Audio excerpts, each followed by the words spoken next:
Magandang gabi sa inyong lahat. Ako si Veronica Kitty Duterte, bunsong anak ni Pangulong Rodrigo Roa Duterte. Naaalala niyo po ba, noong panahon ni PRRD, nakakaalis at nakakauwi ng ligtas ang mga anak niyo? Ibalik natin ang ganoong pamamahala sa bansa. Nandito ako ngayon dahil kinuha nila sa amin, sa ating lahat, higit sa lahat, sa akin, ang tatay ko. Noong March 11, 2025, nasaksihan ko ang pagkidnap at pag-abuso nila sa tatay ko.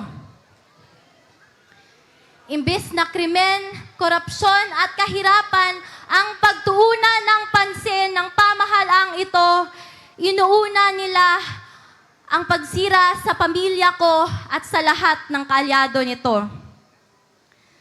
Pumili tayo ng matino at matapat sa paglilingkod kasi kung hindi, kawawa tayong lahat at ang mga susunod na henerasyon.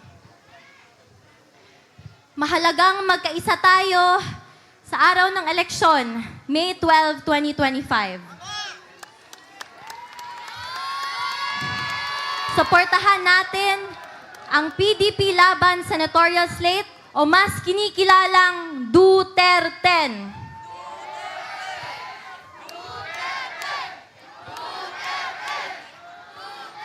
Mag-vote straight tayo at mag-block vote tayo upang mahirapan silang mandaya.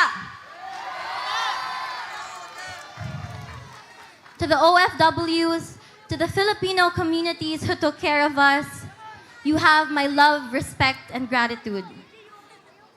Sa katawhan nga nagpakita og walay undang nga paghigugma og pagsuporta, daghang salamat kay wa mi ninyo biyae. Kamo ang nagapakusog sa amo tanan.